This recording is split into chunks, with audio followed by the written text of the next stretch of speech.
Number 10. We're starting off strong with the Devil Made Me Do It case. If you're a fan of Ed and Lorraine, you know this one. The Devil Made Me Do It case is arguably one of the most famous cases that Ed and Lorraine ever worked on. But beyond the supernatural, this case was right in the public eye. Not only were there demons and the supernatural, but the scrutiny of the public eye made this a whole different monster for the Warrens. A bunch of people outside of the courthouse making claims and threats over the case isn't easy to deal with. When 19-year-old Arn Cheyenne Johnson took the life of his landlord and blamed it on the devil, Ed and Lorraine jumped to his defense. They were convinced a demon had entered him after he tried to save his brother from a vicious possession a year earlier. His younger brother was possessed by 43 demons, and Arn commanded that they leave him and enter him instead. The Warrens fell under immense scrutiny, but according to them, the court had defended accounts of God in the past. Now it was time to defend accounts of the devil. But one thing remains strange to me. Arn was never exorcised after the event.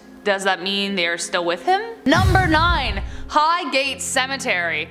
Where were they for the vampire hysteria at Highgate Cemetery? Like, where were you? When I learned about this case, I was flabbergasted, and it's weird to me that they weren't there. They've dealt with werewolves but missed out on vampires completely? The Highgate Cemetery in London, England has some of the oldest graves in the world, making it the perfect breeding ground for ghosts, ghouls, goblins, and vampires. Ooh, it's spooky season. The Highgate vampire case caused a media uproar in the 60s that culminated in two magicians facing off to see who could catch the vampire first. It all started when two girls reported seeing the dead rise from the graves while walking through Swain Lane one night. Soon, animal carcasses drained of blood started turning up. Newspapers had their cameras ready. A massive vampire hunt was organized on Friday, April 13th, in 1973, and bodies were even exhumed from their graves to see if they were toothy. Sadly, no one caught anything, but the case still sends a tingle down the spines of vampire enthusiasts around the world. Legends of the demon, though, continue, along with sightings of a crazed old woman and corpses appearing in places they shouldn't be. Number 8. The Bell Witch. I searched the internet far and wide to see if the Warrens had ever visited the Bell Farm, but alas, no. If I'm wrong and I missed something, post a link down in the comments because I'm not perfect and maybe I missed it. But as far as I can see, they never actually checked out one of the most famous hauntings in the world. 200 years later, the Bell Cave remains an attraction, and many still report hearing a shrill, scratchy voice when no one is around and see orbs surrounding the farm, or where it used to stand. Though the actual events happened well before the time of the Warrens and the farm was torn down, the Bell Cave was still there. If there was any duo who could have proven the tale of the Bell Witch, it was them, but maybe, just maybe, they were afraid of what they might find. Number 7. Michael Taylor. The Michael Taylor case is one of the strangest I've ever come across while doing lists like this, and it certainly needed Ed and Lorraine. The horrifying events of Michael Taylor happened in the 1970s, specifically 1974. A man who was considered a good husband, father, and community man suddenly flipped. He began enduring bouts of severe depression and was visiting a 21-year-old pastor named Marie Robinson for counsel. His wife was obviously suspicious, but the sessions were helping. Mary allegedly performed many exorcisms on him to expel the demons. Taylor's wife was getting pretty antsy, and they ended up having a confrontation during which Taylor attacked his wife. It was after this moment Taylor resolved to undergo a full-blown exorcism on October 5th, 1974. During this, Michael had seizures, he spit and bit the ministers, and screamed in tongues. Unfortunately though, it did not expel all the demons, and Taylor returned home in a rage. He took the life of his wife in an incredibly gruesome way, and was later found screaming in the street naked and covered in blood. I don't think the Warrens ever encountered anything as violent, but imagine if they did. Number 6. Richard Gallagher and Julia. Richard Gallagher is a man I find entirely fascinating because his transition from being a man of science to a full-on believer of the occult is, for lack of a better word, insane. Now obviously the Warrens had their domain, but imagine if these guys collaborated on this case? What? Though, I don't know if Gallagher needed the help, just saying. The case I'm referring to is when Gallagher encountered a transformative possession. Gallagher became the go-to guy to diagnose people who claimed to be possessed. An Ivy League psychiatrist, he would help those who were mistaking mental illness for something mystical. Julia was the first time he encountered someone he couldn't explain. Julia Julia was the queen of a satanic cult and had become possessed, which she desperately wanted to be rid of. Skeptical at first, but when Richard sat down to talk to her, she knew intimate details about his life. Objects would fly off the wall, and once during a phone call with the priest, they both heard one of the demonic voices she'd speak in around them, even though Julia was across the country. Number 5. The Thornton Heath Poltergeist. It was the 1970s. Thornton Heath, England. Where were the Warrens? Probably busy, or too scared to bother with such a terrifying case. It all started one hot August evening when the family living in the house was awoken by their radio suddenly blaring to life. This was just the beginning to a terrible haunting the family would endure for 4 years. Objects would fall or be thrown across the room by invisible hands, you know, all the usual poltergeisty things. One night, the son awoke to find a man standing at the end of his bed, like staring at him with like venom in his eyes. After a bunch of startling incidents, they tried to have the house blessed, but it failed. However, a medium did discover that the house was haunted by a couple named the Chattertons who considered them trespassers on their property. The family eventually had no other option but to move out, and the activity has since ceased. But imagine if the Warrens were on the case, probably would have been solved so much sooner. Or not, who knows. Number 4. The Danny Poltergeist Case. In 1998, a woman named Jane Fishman reported strange happenings regarding an antique bed in the home of Al Cobb in Savannah, Georgia. It was a vintage 1800s bed that Cobb bought at auction for his son, a purchase he later regretted. 3 nights after it was purchased, Jason, the son, told his parents that someone was watching him on the bed. He felt cold breath on his neck and saw the impressions of elbows dipping into the pillow. He also noticed the photo of his deceased grandparents lying face down on the dresser, which became a reoccurring event. After he put it back up, it'd fall back out.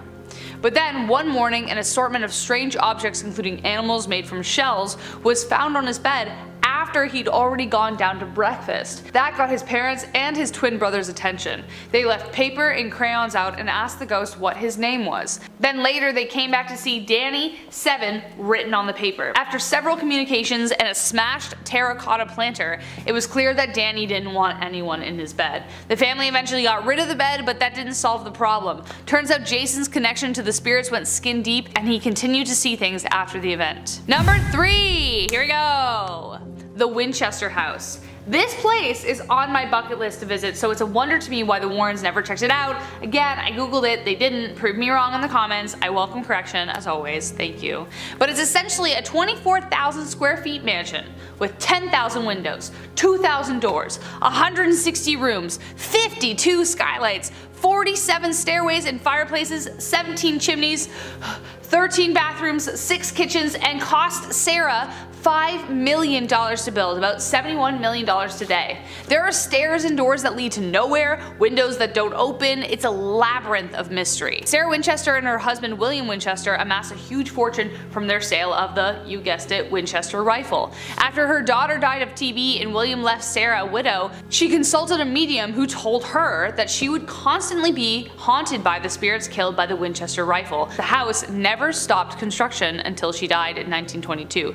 It is said the house was built to trap the spirits inside. Today, it's considered one of the most haunted places in the world and is well worth a visit for anyone seeking a scare. So where the heck were the Warrens to debunk this thing? It would have been awesome. Number 2, the Amityville horror case. Obviously I had to put this case on the list because this case remained the scariest event of Ed and Lorraine's career. It had the monstrosities of the night which roamed that house, which infested it, which caused a young man to murder his whole family. The events at Amityville, Long Island in 1975 shook the nation and the box office. The Lutz family moved into their dream suburban home with optimism and hope for their life. But little did they know, a year earlier, Ronald DeFia Jr. shot and killed all 6 members of his family, priming the property with evil. The Lutzes didn't know what to make of the swarms of flies, loud, aggressive banging noises, disturbing entities, and even levitations occurring in the home. So they got the hell out of Dodge, leaving all their belongings in the process.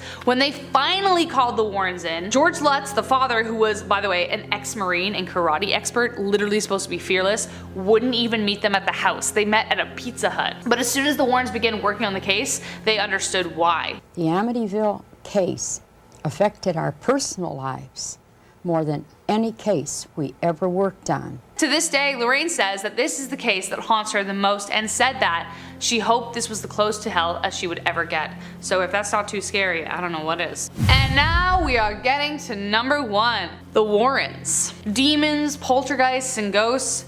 It was hard to find a case that the Warrens wouldn't face. They seemed fearless, their love strong enough to withstand all the forces of darkness, or at least that's how the movies told it. It turns out that the real case the Warrens were too afraid of was the horrifying truth of their marriage. Yup, we're going there. If you're a fan of the movie franchise, then you know that Lorraine had a lot of influence on the stories up until her death, but a weird detail in her contact alludes to some nefarious activity in their personal life. Neither Ed or Lorraine Warren could be depicted violating anyone or performing adult acts with a minor. The reason that was in there might have something to do with the case of Judith Penny. Penny stayed with the Warrens as a young woman and allegedly had an inappropriate relationship with Ed, and Lorraine knew about it. Judith made a legal declaration in November 2014 stating that Penny and Ed had begun an amorous relationship when he was her bus driver and she moved in with them in 1963. That same year, Penny was arrested when someone noticed the illegal relationship between her and Ed. Why she was arrested and not him remains in question to me, but Penny also stated that Ed was abusive towards Lorraine, saying, and I quote, "Sometimes Ed would actually have to slap her across the face to shut her up. Some nights I thought they were going to kill each other." Lorraine denied the allegations through representatives, and there are still a lot of loose ends, but I suppose whatever happened has already been taken to the grave. Starting off in our number 10 spot, we have the Antonellis. The story of this haunting starts off with Mrs. Antonelli, who, in February of 1966, claimed that while everyone else in the house was sleeping, she saw some sort of apparition. She explains that it was a mass of grey mist that had 4 distinct appendages, and she said it was bright and looked as if it were in sort of a bubble. No one, including her own husband, believed the things she had seen until a year later. It was at this point that one day, while Mr. Antonelli was home alone, he suddenly, out of nowhere, heard a quote ungodly scream, and when he looked in the direction that it came from, he saw the stairs in his house, but suddenly they appeared as if they went on forever. He sat down, he had a few coffees and cigarettes, like I think anyone would after seeing something like that, and after he thought it was over and went back to the housework he was doing, but he certainly was not right. Basically, it said that he put a hammer down about 7 to 10 feet away from the top of the stairs,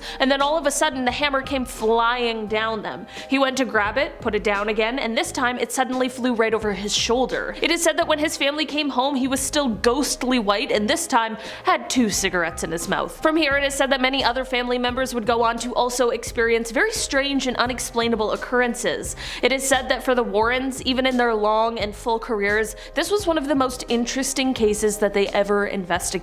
In our number 9 spot today, we have The Devil Made Me Do It. Before I dive into this one, guys, please don't forget to like this video, hit that thumbs up button if you're enjoying it so far. This is the Ed and Lorraine Warren story that is behind the 2021 Conjuring movie. In 1981, Arn Johnson was accused of taking the life of his landlord, Alan Bono. Ed and Lorraine had been called to the house prior to this taking place because the family believed that the younger brother of Arn's fiance had been possessed by a demon, but when their paranormal investigations began, Ed and Lorraine claimed that Arn was also possessed by some sort of demon. The trial of Alan's killing ended up marking a point in time, as it was the first time demonic possession was used as a not guilty plea. In this case, it was unsuccessful, but it went on to be one of the most historic cases of Ed and Lorraine's. In our number 8 spot today, we have The Conjuring. Of course, we have to talk about this case because it is the one that really started a lot of our more modern interest in Ed and Lorraine cases. The house, often referred to now as the Conjuring House, was built in 1736, and it wasn't anything special and didn't really gain its fame until the family of Roger and Carolyn Perrone moved in 1971. They claimed to experience terrible things like the smell of rotting flesh,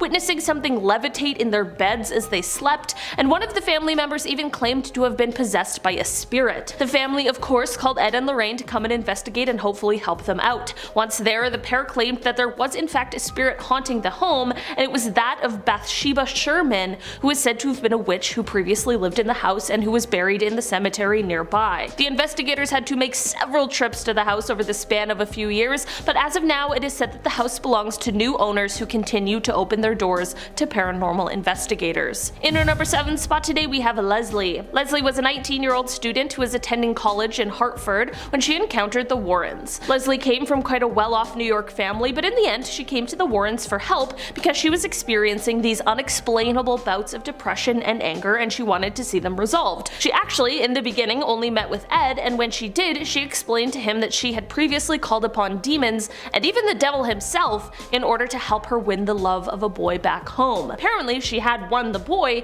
and now Satan was on the way to claim her soul, which is why she needed the help of the Warrens before it became too late. In our number 6 spot today we have Amityville. One of the cases that is perhaps the most famous of Ed and Lorraine's is that of the Amityville haunting. In the 1970s, couple George and Kathy Lutz contacted the paranormal pair because they claimed that their house was haunted by some sort of violent demonic presence. They said that this presence was so intense it forced them to have to leave their home. Considering the dark history this home had just before the couple had moved in, that includes the lives of the family who lived in the house before being taken, it wasn't necessarily a stretch to believe that the house was haunted by some sort of evil spirit. In the end, the Warrens investigated the home and backed up these claims that the Lutzes had, which is part of the reason why this case ended up launching its own multi-million-dollar franchise afterwards. In our number 5 spot today we have The Vampire. This story is said to be that of a sort of possession, which I honestly wasn't expecting. It is said that the subject in this case, who isn't named, began to have an interest in the occult because of a sort of curiosity with morbidity and death.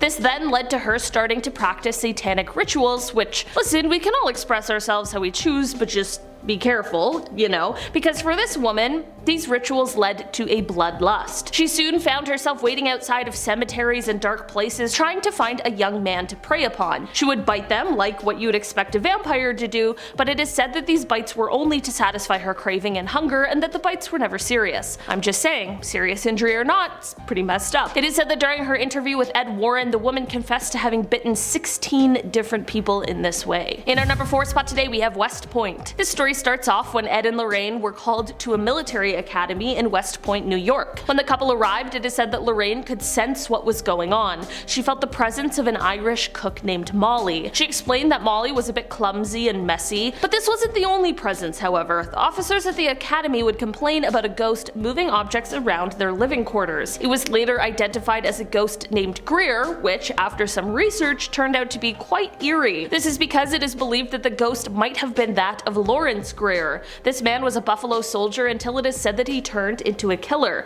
Here's the really creepy part though. I mean, as if being a killer isn't creepy enough. It is said that after Greer's trial, there is no record of what happened to him. In our number 3 spot today we have Union Cemetery. The Union Cemetery in Easton, Connecticut is known as one of the most haunted cemeteries in the United States, which definitely says a lot. The most famous of all of its hauntings is a presence that is referred to as the White Lady. There are many people who have experienced this ghostly presence, and many people have seen her walking in front of their cars as they drive near the cemetery. That is all exactly why, in 1990, the Warrens decided to experience it for themselves when they set up cameras in this haunted location. It is said that just after 2:40 a.m. they heard the sound of weeping, and a paranormal figure began to move several feet in their direction. It is said that as they witnessed this, Ed tried to slowly approach her, but she suddenly vanished just as quickly as she had appeared. In our number 2 spot today we have the origin story. We talk a lot about the most famous cases of the Warrens, like the ones that inspired the Conjuring movies, or Haunting in Connecticut, or The Nun, but what we don't really talk about is how the Warrens got into the occult themselves. I mean, most people, especially in their day, don't wake up and suddenly go,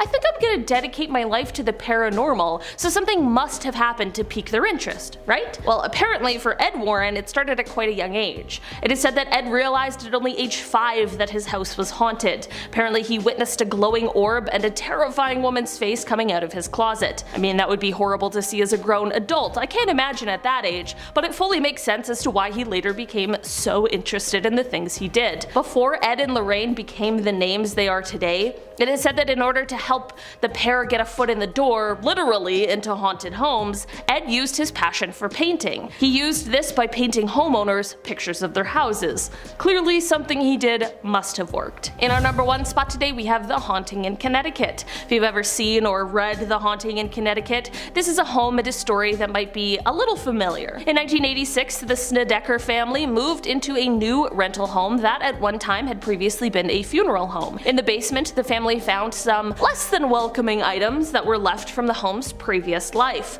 Shortly after moving in, however, their discoveries would become more gruesome as they began to have reports of evil coming from the house. These included attacks on the family members, seeing apparitions, and they even explained violent personality changes from one of the members. When Ed and Lorraine investigated the house, they were able to confirm that it was in fact haunted. It is said that one of the most frightening things that took place in the house, aside from the rumors of possession, was one day when a family member was mopping the floor and all of a sudden the water suddenly turned blood red. Starting off in our number 10 spot, we have The Conjuring. To start off this list today, of course, we have to talk about the case that really started a lot of our more modern interest in Ed and Lorraine cases, and that would be the Conjuring house. The house, which was built in 1736, wasn't anything special and didn't gain its fame until the family of Roger and Carolyn Perrone moved in 1971. They claimed to experience terrible things like the smell of rotting flesh, witnessing something levitate in their beds as they slept, and one of the family members even claimed to have been possessed by a spirit. The family, of course, called Ed and Lorraine to come and investigate and hopefully help them out. Once there, the pair claimed that there was in fact a spirit haunting the home,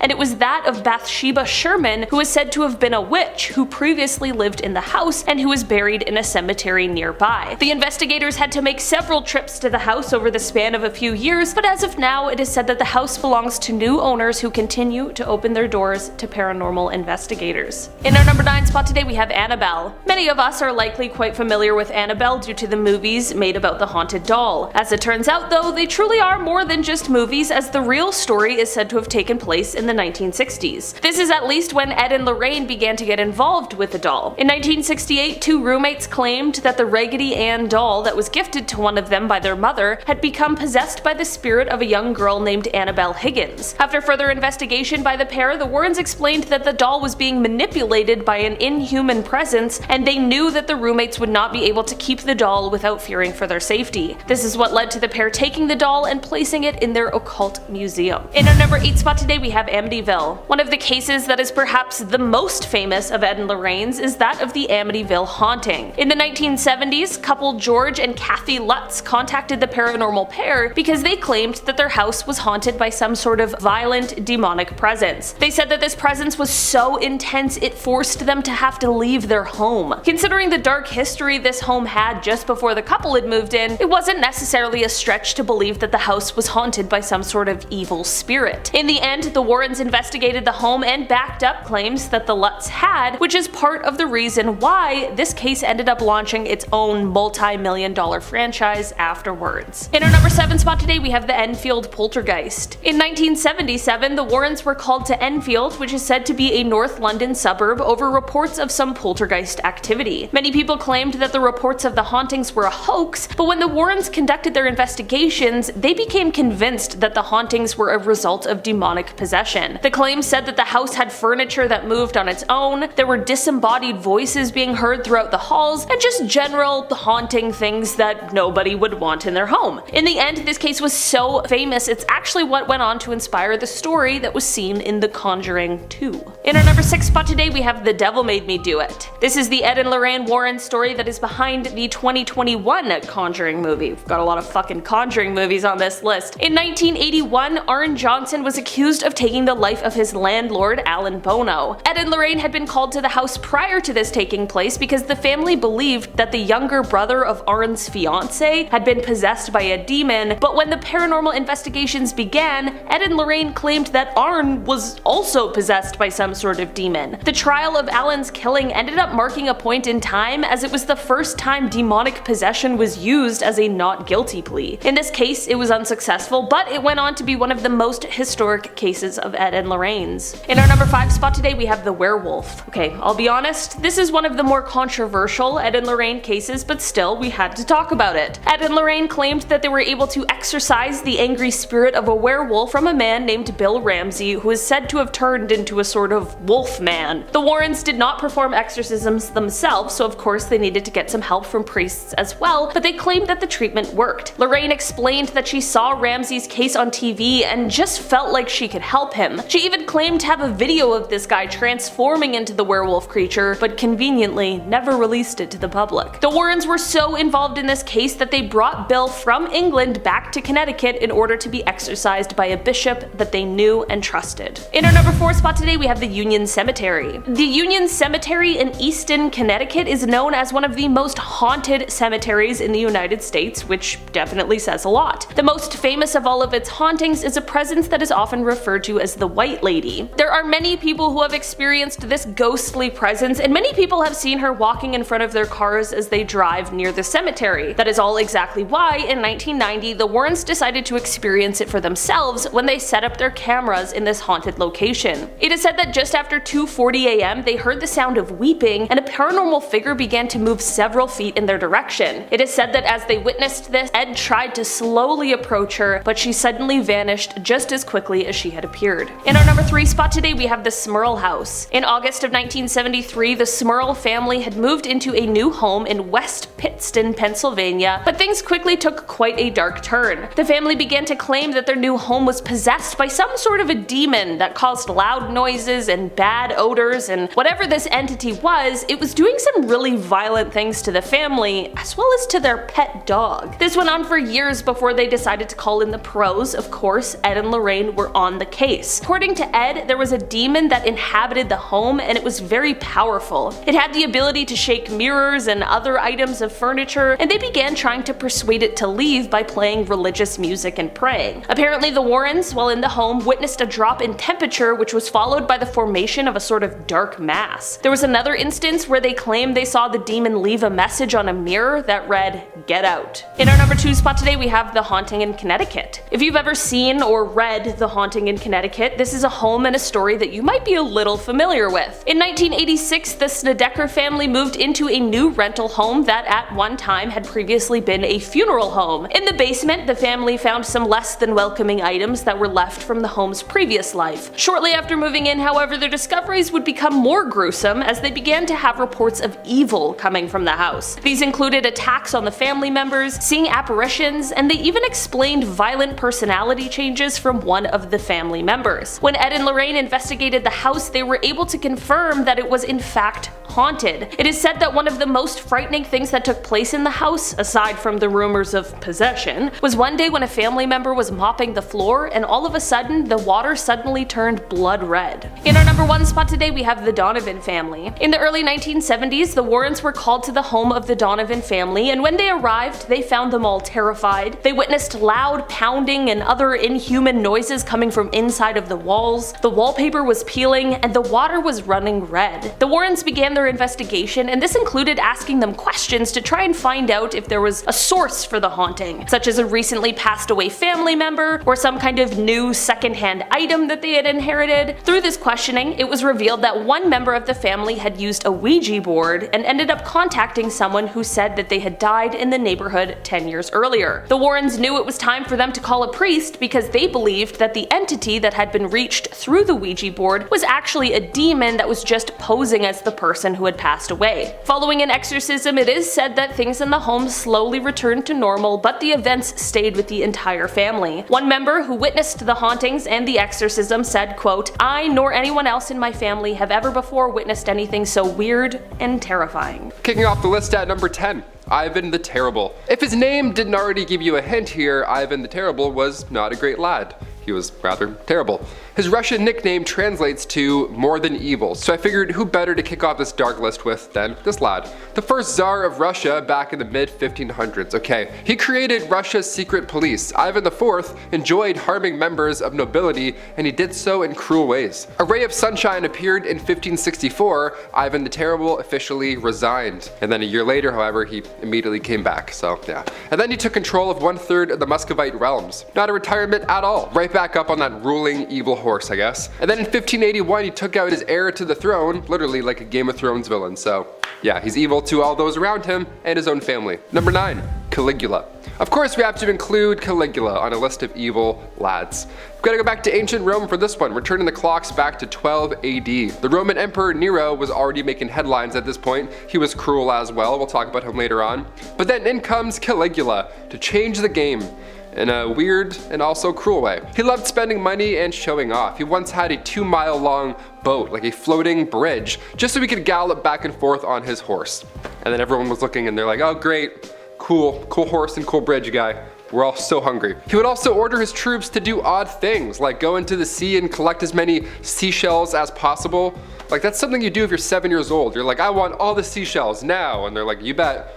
And they collect them. They're like, do we listen for hints? Why are we doing this? He then built a fancy house for his horse in Citus. Yeah, not a dog house, not like a shed, like a fancy, rich palace. Why, you ask? Well, because Caligula was on his way to appointing said horse into the high office. Yeah, Caligula was taken out sadly before this officially was completed, but he was very close to having his horse in the office of consul. Imagine losing your job to this guy's horse. Imagine the things he would have done. He was en route to do some bad stuff. What a weirdo.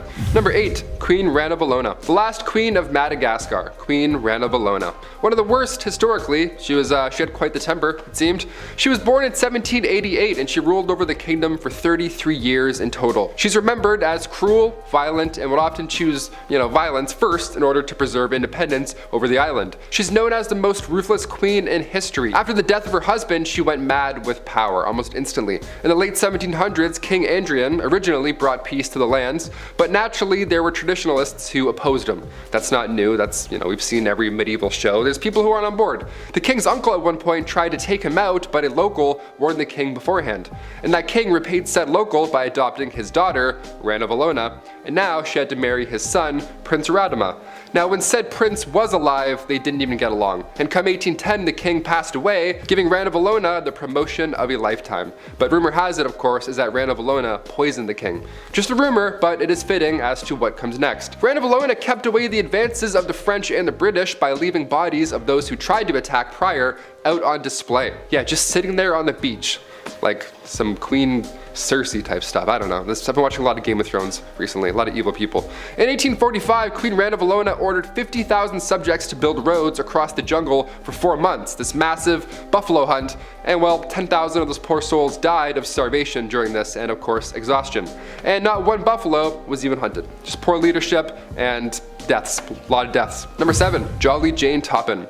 Okay, getting a little more recent for this one. In the 1880s, Jane Toppin, aka Jolly Jane, is now confessing to killing 31 people. And with that nickname and that many victims, yeah, I have to talk about her. Jolly Jane Toppin was a nurse working in Massachusetts. She would take care of the elderly, but instead of TLC, Jane would give them morphine and atropine. And to make things even more horrible, if such thing exists, Jane would lay next to her victim after she poisoned them and just would lie there while they were passing away. Yeah, evil, just evil and twisted, right? Just the worst thing ever. She managed to take the souls of 31 patients, but those numbers potentially reached the hundreds. She eventually and thankfully got caught and spent the remainder of her days lying alone in an asylum. Yeah, these killings began when she was younger after a boyfriend dumped her. That was the start of her mental decline, apparently. Number 6, George Chapman. Going back to the late 1800s again for this guy. He began his career as a Polish doctor, but in 1888, he moved to London, and that's when things got a little dicey. Once he arrived in London, Chapman sought out 4 mistresses. Not 3, not 2, 4, despite already being married beforehand, which you probably could have predicted. George was a doctor, he was a cheater, and you could have guessed it by the title of this list, he was also a killer. He poisoned all 4 of those mistresses with arsenic. Chapman was also thankfully caught and later was executed for these horrible crimes in 1903. This guy was so bad they actually thought perhaps this was Jack the Ripper, but that's been proven otherwise. Isn't that crazy? Like, oh, we thought you were this horrible person, but you're just your own unique horrible person. Nice. Now there's 2 of you. Horrible. Number 5, Anna Ivanova. Anna Ivanova, the cruel ice princess, aka the Empress of Russia back in 1730 to 1740. Where to begin? Okay, first of all, when you think ice princess, you want to put a magical spin on it, right? Because that's all we know. Well, this was Russia in the 1700s. This was not a magical fun time. Not a Disney princess, that's for sure. To celebrate their victory over the Ottoman Empire, Anna Ivanova gave the order to build an ice house, an ice palace, rather, to celebrate the marriage of one of her maids and a prince. Sounds joyous almost, magical, one would say. Thing is, these guys didn't know each other prior to getting married, so that was weird as is, right? Can't forget that detail. They were complete strangers, but then they were forced to marry each other in a freezing cold palace literally made of ice in the dead of night. They had to ride an elephant as well as a newlywed couple. or elephant. And all the guests, they were also forced to dress up like clowns for this entire party. So even if you weren't getting married, you were forced to be humiliated still. All in the name of said Ice Queen. Yeah, a little different than Frozen, I'd say. A little tiny bit different than Frozen. This Anna is not great. Number 4, Nero. Yeah, we gotta mention Nero. If we're gonna talk smack about Caligula and his high horse, literally, we gotta include Nero. This was ancient Rome back in 68 CE. Nero Claudius Caesar Augustus Germanicus. He burned down Rome. That's pretty bad. That's memorable, I'd say. Dare I say, even more memorable than a horse palace. It's a messed up family, okay.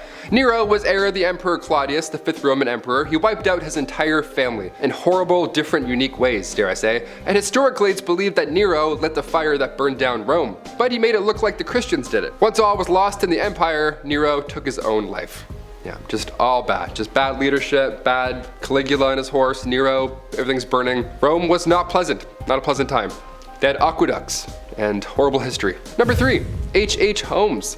His fascination with medicine began at a young age. He used to perform fictional surgeries on his stuffed animals, always a red flag, awesome. H.H. went on to medical school, and shortly after finishing, he began killing people in order to steal their property. He then built himself this massive, terrifying custom house that he had to build to include things like secret passages, trapdoors, soundproof rooms, doors that locked from the outside with like gas jets on the inside. He even had a kiln to cremate his bodies. Is he the devil? I would say worse than the devil. I'd rather make a deal with the devil than meet H.H. Holmes any day, literally. Holmes gets close with women in order to take control of their finances and then later kill them, but he would also require his employees to fill out life insurance policies that named him as the beneficiary. Some of the bodies he even ended up selling to medical schools. How gross is that? Eventually, he was found out, nice, he was caught, and then sentenced, of course, to death. Not nearly enough times. It isn't exactly known how many victims he had, but it's thought to be somewhere over 200. Number 2, Elizabeth Bathory. The Hungarian noblewoman was everything but. Yeah, back in the late 16th century and even in the early 17th century, Elizabeth would meet young peasants and ask them to come work at her castle, right? This is a good day for peasants. She promised them a high-paying job as a servant. That's a way better deal than being broke outside of the castle, so many times, if not all the time, these poor folk would come back with her. When they arrived to the castle, that's when things would change. That's when the tone would kind of shift. She would then brutally harm them. She would trap them, torture them, really just all the worst of the worst. And then finally, once she was bored or ready for the next house guest to arrive, she would finish them off. The number of fatalities here is somewhere around 80 peasants, but historically that number has also gone up to 600 in some accounts. So 80 to 600. Okay, come 1611, things changed. She was locked up in her own castle with barely any sunlight, nice. She was feeling the weight of her actions. Hopefully she was learning a few lessons here, but 4 years later in 1614, she passed away. Yet next to Vlad the Impaler, she's been a large inspiration behind Bram Stoker's Dracula. Yeah, that's bad. That's really bad. Number 1, Mao Zedong. Okay, getting into some pretty high numbers here. The dictator of China from 1943 to 1976. Mao Zedong. He had this vision one day that China would be the superpower, the super country, and in order to do so, he tried to reshape China's economy and turn it into an industrial one. From 1958 to 1962, the Great Leap Forward policy ended up leading to the deaths of around 45 million people. This makes the Great Chinese Famine the largest in human history. Again, this is also an estimate. The deaths were somewhere around 30 to 60 million. That feels like the number 1 to me. I don't know, I'd say that's the number 1. Can't really rate evil and bad, but definitely can't put that at number 8, can we? First up, in our number 10 spot, we have the nice couple. One night, a man was hitchhiking across the US and he got into a car with a couple. They seemed pretty nice, nothing out of the ordinary. Not a long while though, after when the man had gotten home, he saw the couple on the news. Apparently they had killed a man earlier that day and they were driving with a corpse in the car. Not only that, but they had robbed and killed a few men prior to this day, leaving this man with his mouth hanging open. This is why I have never and will never hitchhike. In our number 9 spot today, we have The Cousin. This is a story that comes from Reddit user Gruselig, and it is a story about their cousin. Basically, back in the 70s, their aunt's eldest son was known to hitchhike quite a bit throughout New Brunswick. One summer, unfortunately, however, he ended up going missing. To this day, he has still never been found despite police investigations. investigations. It is believed that the most likely case is that he was doing his regular thing of hitchhiking, but ended up getting into the car of someone who had terrible, sinister intentions. They believe that he likely got in the car of someone who ended up taking his life, and they believe that they may have placed his body in the St. John River. The storyteller heard this story many times growing up from their mother in order to discourage them from taking up the practice themselves. I think it's safe to say that it probably worked. Next up, in our number 8 spot, we have the Walmart hitchhiker. This is another one that makes me shake in my booties, and I'm not even wearing booties. This is a story that happened to a friend of mine. 90s babies? Please, someone for the love of God get this reference. This is a story about a sweet old man named Henry who lived in the same town as the Reddit user who told the story. So first off, that just makes this way more frightening. It's one thing to hear these stories, but to know someone firsthand, terrifying. Anyways, he was known to be genuinely sweet and caring, and so you can imagine the shock it brought to the town to hear what happened to him. One night, he picked up a hitchhiker just outside of town. He apparently told the hitchhiker to jump in the bed of the truck and that he would drive him to the closest Walmart. But of course, as you can probably tell where the story is going, the hitchhiker proceeded to shoot the old man in the back of the head for no reason at all. Yep, after further investigation, the hitchhiker didn't steal anything, so there is seemingly no reason. Henry thankfully did not die from this, as you would think, but he did suffer major brain damage and he is sadly permanently disabled. Is it possible that this sweet old man had enemies? Or do you think he actually was shot for no reason? Leave a comment below and let us know what you think.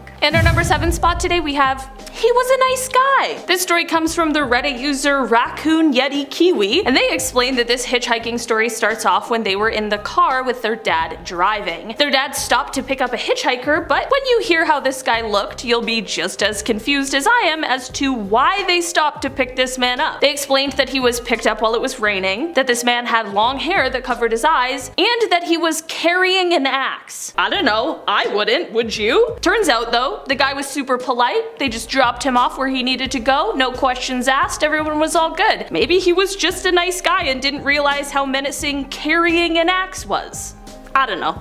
Coming up in our number 6 spot today, we have the clown. As the story goes, a teacher that lived in Cook County, Illinois, was walking around his town when he was offered a ride home by, as he described, a largish man. While driving, he noticed a clown suit and a giant makeup kit in the back seat. When he inquired about it, the man said that he was a part-time clown. Naturally, why else would you have a clown suit in your car? Well, a few years later, this teacher found out that this man was actually John Wayne Gacy Jr. Yep, the clown murderer himself. I remember when I was a kid, I had a friend that was so scared of clowns, and I remember thinking, oh my gosh, what a baby.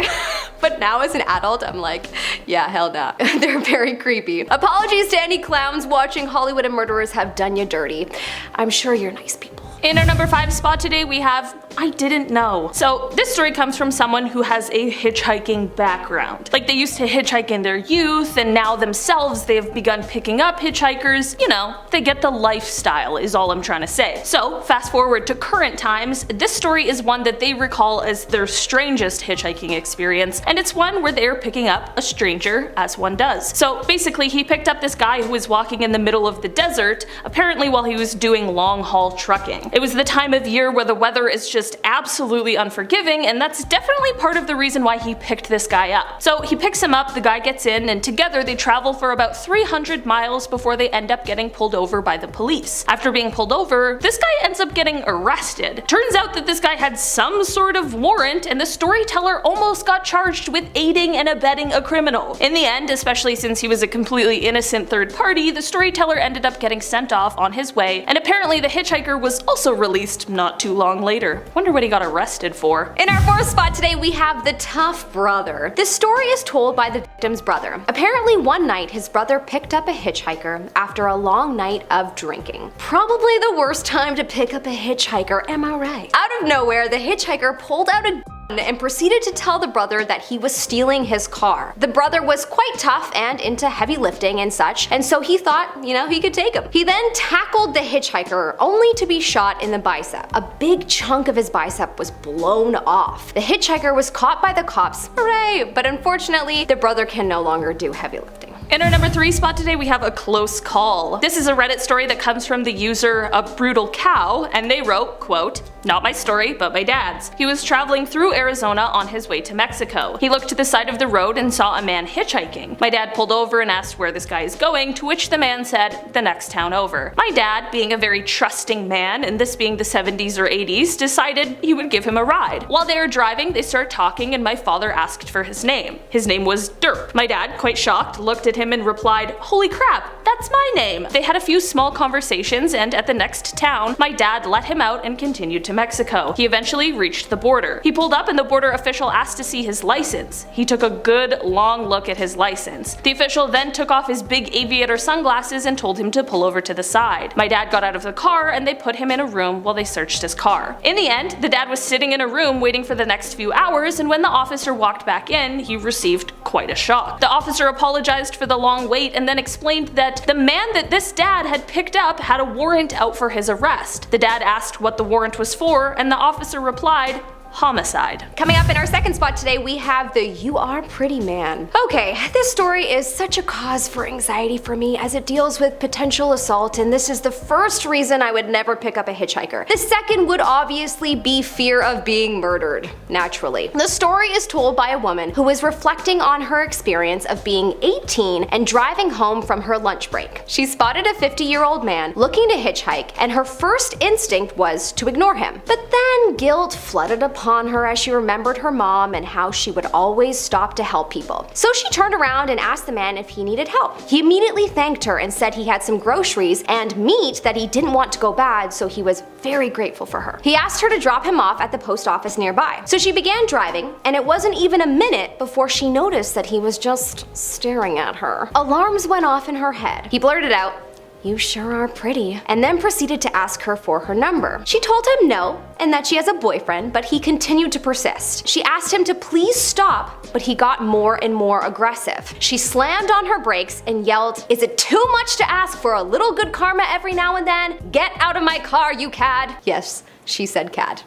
He must have been taken aback by the reaction, but he ended up staring blankly at her and proceeded to get out of the car, much to her surprise. He forgot his groceries, and there was actually no meat in them, which just creeped her out even more. I was sure the story was going to have a much worse ending than that, but still super nerve-wracking for anyone to have to endure. In our number 1 spot today, we have kindness goes a long way. Okay, so this is actually a wild story, and it happened to someone's friend who is named Nikki. Apparently, Nikki is just one of those like insanely sweet people who is just like a ray of sunshine and lives her life with kindness first. That is exactly what led her to one day pick up a hitchhiker. Apparently, this guy was a little shy at first, but was extremely polite, and throughout their trip, the two got to talking and actually got on pretty well. They ended up taking a pit stop at one point to grab dinner, and she happily paid for them both. Apparently, when she paid, he seemed a little flustered and awkward, but part of their conversation was about how he was pretty strapped for cash, hence the reason he was hitchhiking in the first place, and since she wasn't in the same boat, she had no problem treating them both. When she dropped him off, he asked Nikki for her phone number so that potentially sometime in the future they could catch up. She excitedly passed her number along, stoked at the idea of one day being able to catch up with this new friend. After about a week since she dropped him off, Nikki did receive a phone call from her new driving friend. This guy says to her on the phone that she should be glad she was raised to be so kind, because when he initially got in the car, he was planning on killing her and stealing her car. Once he got in and saw how kind she was, and with her buying him dinner and all of that, he just couldn't bring himself to go through with it. He finished off this terrifying conversation by saying, quote, "Please, please,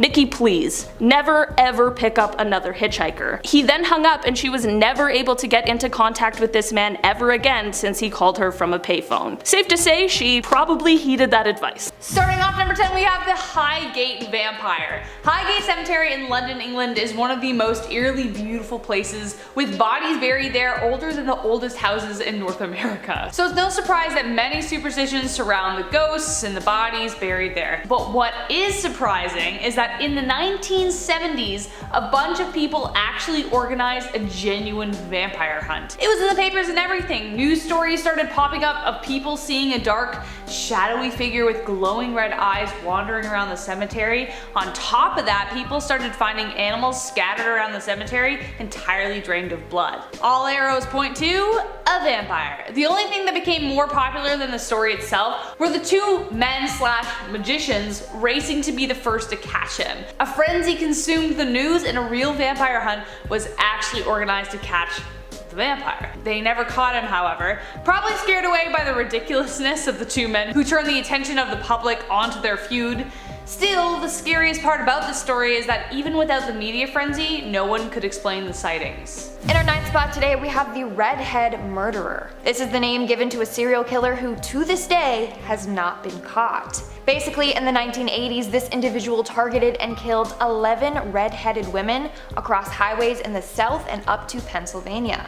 Now, this person knew what they were doing because each kill was different, so it made it incredibly hard for police to make a profile of them. Like I said, to this day, no one knows who was responsible for these deaths or even why they targeted red-headed individuals. Their main suspect, though, was a truck driver named Jerry L. Johns. He was never convicted because there wasn't enough evidence to pin him to the murders. On top of that, he passed away in 2015, so this case will probably never get solved. And if Jerry wasn't behind this, then that means that the murderer is still out there to this day, maybe just waiting to strike again.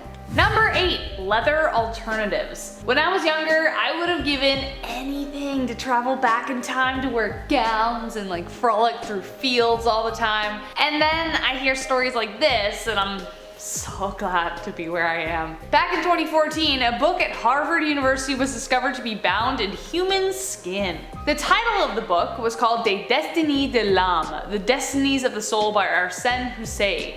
Who did the skin belong to? That of an unclaimed mentally ill female patient who apparently died of natural causes. Yeah, and they were like, let's make a book with her skin. That's great. The book was given to Dr. Ludovic Bouland in the 1880s, who carried out the deed for his friend Houssaye. But apparently, this wasn't the only time it was done. The practice of binding books in human skin actually has a title called anthropodermic bibliopegy. They practiced this method a few times, actually, more commonly with people they hung at the gallows, like John Horwood, who, for instance, was a man hanged for killing a woman named Eliza Balsam. They bound the case notes within his skin. Yeah, the list goes on, and apparently it wasn't considered a malpractice. Why?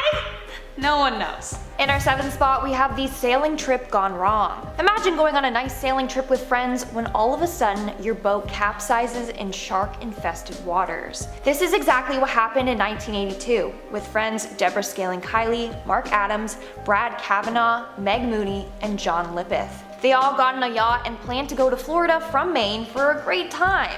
But on their way there, they got hit by a huge tropical storm and their boat capsized in the middle of the Atlantic Ocean.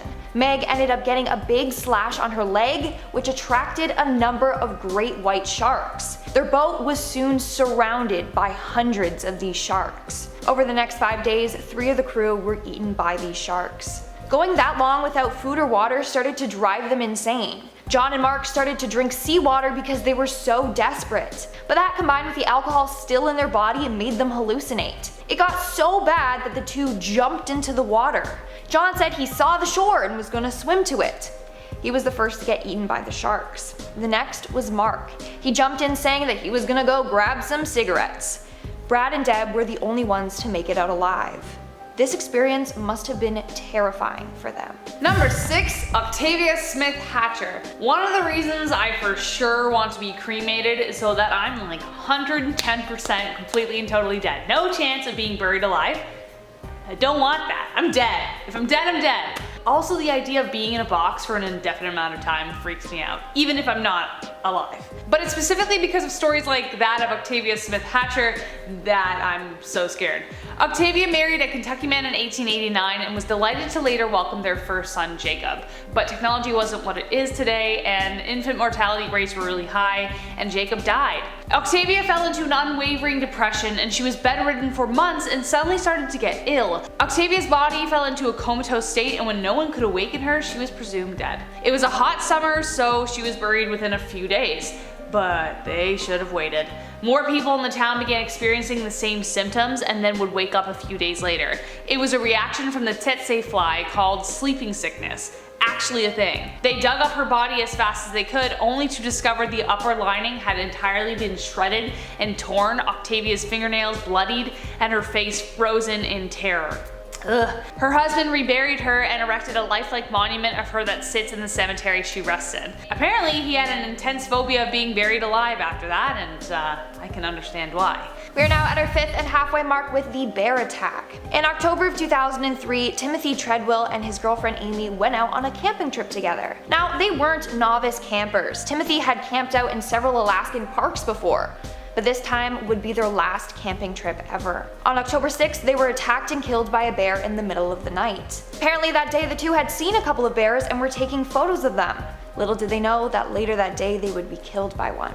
The scariest part though is that this attack was caught in a recording from his wildlife cameras. I listened to it and it is horrifying. In the recording you can hear Timothy screaming and panicking as the bear attacks him. You can also hear the bear growling and grunting as he attacks. Towards the end of the recording you can even hear Timothy being dragged away from the campsite by the bear as he screams in pain. A couple of days later their remains were found buried by the bear near the campsite. In fact, in a mound of dirt, some fingers and an arm were found sticking out. They both faced an extremely gruesome and slow, painful death. And that was captured in this recording. Number 4, Eder Guzman Rodriguez. There was a reason Ed and Lorraine Warren became such prolific supernatural investigators. Whether you believe in spirits or not, the Warrens carried with them a kind of professionalism and conviction that made them hard to dismiss, on top of all their stories. They knew what they were doing, but many did and do not. Eder Guzman Rodriguez in Virginia in 2011 performed a violent exorcism on his own daughter. He attempted to rid her of the demon he believed lived inside her, but instead, it ended up costing her her life. When police arrived at the scene, several people outside were holding Bibles to their chests, staring at the house. When they found her, she was wrapped in a blanket, surrounded by Bibles, and Guzman's wife was knocked out on the floor. Presumably she tried to stop the whole thing, so he knocked her out. No one knows what really happened to the poor girl or what possessed the father's mind, but one thing is for sure, when it comes to exorcisms, leave it to the professionals. In our 3rd spot we have Charla Nash. The case of Charla Nash is a very tragic and gruesome one. In February of 2009, Charla went over to her friend Sandra Harold's house. Now, Sandra owned a common chimpanzee named Travis the Chimp, a very well-behaved and loving chimp.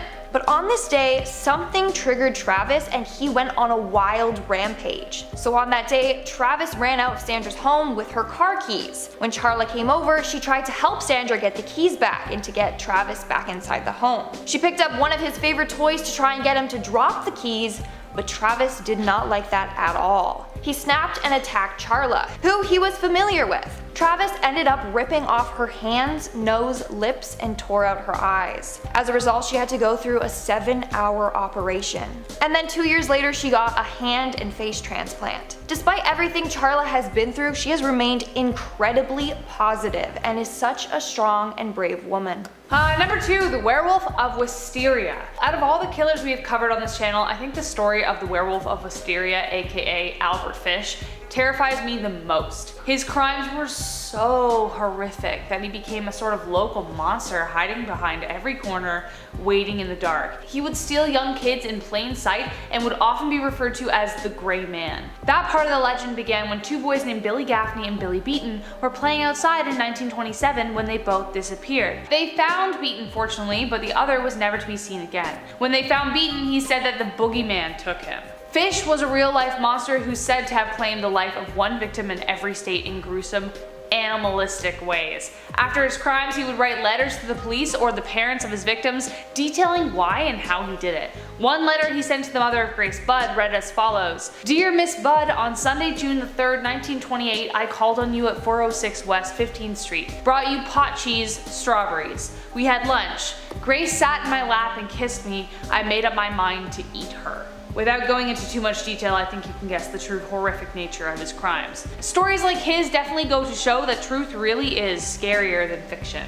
And at our number 1 spot today, we have the disappearance of Fred Valentic. In 1978, an Australian man named Fred Valentic was flying his plane when something very strange occurred. During his flight, he radioed the Melbourne Flight Service and said that an unidentified aircraft was tailing him at 4,500 feet in the air. He described this craft as a shiny metallic vessel moving at high speeds, with 4 bright green lights emitting from it. The flight service officials were confused and asked him to describe the craft again. The last thing he said was, "It isn't an aircraft," and then he mysteriously disappeared into thin air. Officials assumed he crashed, but upon investigating, his craft was never found. So it's believed that Fred encountered a real-life alien UFO. But that's not all.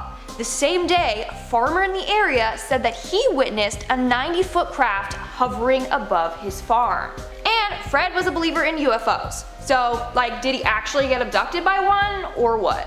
Number 10, EMF trail. This person was ghost hunting at the Vasilla Axe house, which is known for its gruesome history and apparent paranormal activity. They were with a group, but by 5 a.m. they decided to take turns doing solo investigation. So they set up a trail of EMF readers, which are used to track changes in electromagnetic fields caused by ghosts, and they had 8 in total, leading from the kids' room to the parents' bed where they were located. The EMF readers had been quiet all night, but then he saw the first one in the kids' room light up. As time went on, he saw them slowly lighting up one by one, getting closer and closer to where he was seated. He started to get extremely anxious and was having trouble breathing, feeling an intense sense of dread. Finally, the one right next to him lit up and he suddenly felt the feeling of someone pulling on his shoe. He immediately panicked and sprinted from the home, describing his exit like a fat little pig running from a lion. Number 9, Stanley Hotel. The Stanley Hotel is another infamous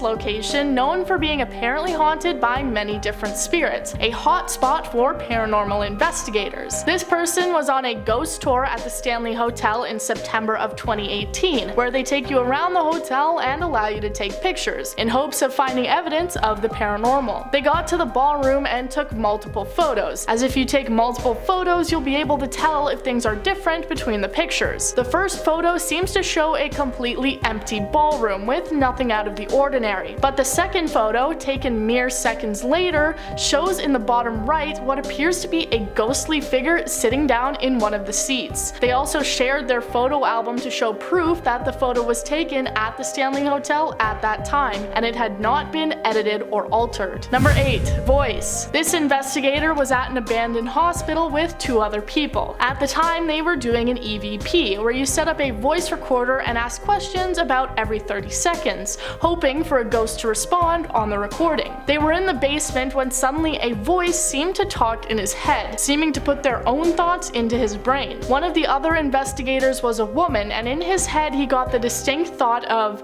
"I want her to come into my office," seemingly the ghost of someone who worked in the hospital and wanted the female investigator to come into his office. With this thought in the head, the investigator asked, "Do you want her to come into your office?" When the investigation was finished, they listened back to the recordings, and after he asked that question, there was a distinct voice clearly saying yes. Number 7, man in a white shirt. These paranormal investigators had their paranormal encounter before they even got to their location, instead experiencing it in the car on the way. They were driving in a group and it was the beginning of autumn, the person in the back seat taking pictures of the changing leaves on their cell phone, but the trees weren't the only thing that they managed to capture. In each of the photos for around a 2-mile distance, there appeared to be the figure of a man wearing a white shirt. No one in the car was wearing white, and it was a distinctly human figure, so they knew it wasn't just the reflection of one of them or something else in the car. Eventually, the photos started appearing normal, no ghost to be seen, meaning whatever was in the car or following alongside them had decided to leave. They noted that it only appeared while they were listening to Madonna on the radio, and it disappeared when it was over, so I guess the ghost was just a big Madonna a fan. Number 6, girlfriend possessed. This story comes from the same paranormal investigator who had the ghost thoughts in his head. He cited this interaction as the scariest thing he had ever witnessed. He had an ex-girlfriend who claimed to be sensitive to spirits and the paranormal world. They were not out on a ghostly investigation, but instead just hanging out in their apartment, when suddenly his ex-girlfriend seemed to go into a trance and become possessed. She was completely still and stopped responding to him no matter how hard he tried to get her to come back to reality. When she finally did snap out of it, he heard the sound of flapping wings, like a bird was in the room. But he was of course in his bedroom in his apartment and there were no birds around. He says he unfortunately didn't have a camera or sound recorder around to capture the event, but swears that he truly experienced it. Number 5, haunted mansion. Now let's get into an investigation that took place in a haunted mansion. And no, not the one at Disney World. But if you're watching this within the week it comes out, I'm actually there right now and I'll see you when I get back. Anyways, a group was investigating a haunted mansion where there had been lots of reports of auditory evidence, so most of their equipment was sound recording devices. Unfortunately, this left him unprepared for when he saw an aerial disturbance, which he describes as a spherical area of wiggly air about the size of a basketball. It then started to move towards him, and as it did, the equipment in his hands started going off, even overheating and starting to smoke. The other people in the group also witnessed this, and some of them say that they actually saw a full apparition as well, them describing it as a man in Civil War era clothing. They also captured unexplained noises and random shifts in temperature. Number 4, power. This one comes from a person who has done paranormal investigation for a long time, being a part of 3 different groups over the years. When asked what his scariest experience and clearest evidence was, he shared this story. He was investigating a large home and was seated in a children's bedroom with 2 other investigators. They were sat in the almost complete darkness as they called out to the child's spirit. They suddenly then heard a loud popping noise, which he describes as similar to a weapon being fired. He says that there was no light, no heat, or even smell that came along with the noise. It just seemed to come and go out of nowhere. At the same time, all the power in the house completely shut off. They inspected the room afterwards and found nothing that could have caused the loud popping sound. They also have it on recording, so they know that they didn't just imagine it. Number 3, help me. This investigator was invited to stay overnight at a guild hall in London, where they reported having things disappear from their bedrooms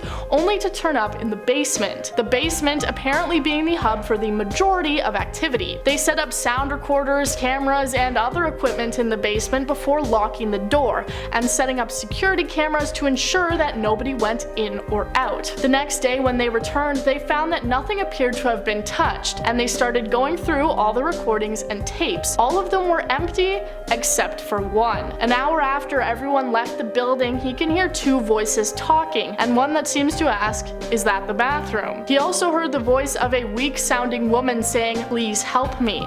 About 15 minutes later, it says again, "Oh God, Paul, please help me." The freakiest part of this story being that the name of the paranormal investigator was Paul. Number 2, asylum ghost. The Anoka State Hospital is located in Minnesota and opened in the year 1900, operating for almost a full century before closing in 1999. It has a long history of patients being treated poorly and anyone who passed away being buried in an unmarked grave. There are also underground tunnels through which patients would apparently try to escape but would often pass away. One person went into the asylum by himself, bringing his camera to try and catch pictures of any ghosts. He apparently heard various different unexplained noises like shuffling and footsteps, so he decided to start taking pictures, and that's when he caught this photo. It appears to show the shape of a person standing in a long robe at the end of the hallway. The hospital has a reputation of being haunted by the ghosts of all its patients, so it's possible that this person may have managed to catch a picture of one of the spirits. Number 1, apparition. Alright, this one in our number 1 spot actually comes from my own friend in the United States who does paranormal investigations. When I started writing this video, I reached out to him and asked if he had anything to share, and this is what he sent me. He was with his friend exploring an abandoned hospital in Michigan, and they discovered that all the buildings were connected with small tunnels. One of the building's entrances was blocked off, so they decided to try and find their way in using the tunnels. While making their way though, they found a long tunnel that appeared to go on for a mile or two, so they decided to just just turned back, taking a photo of the tunnel ahead of them before they left. It wasn't until after that he realized he captured what looks like a full body apparition with its hands on its hips. They're planning to go back for a full investigation as they've gone twice and heard things like footsteps, doors, and more. So shout out to Icy for that one, and good luck. Try not to get killed by a ghost.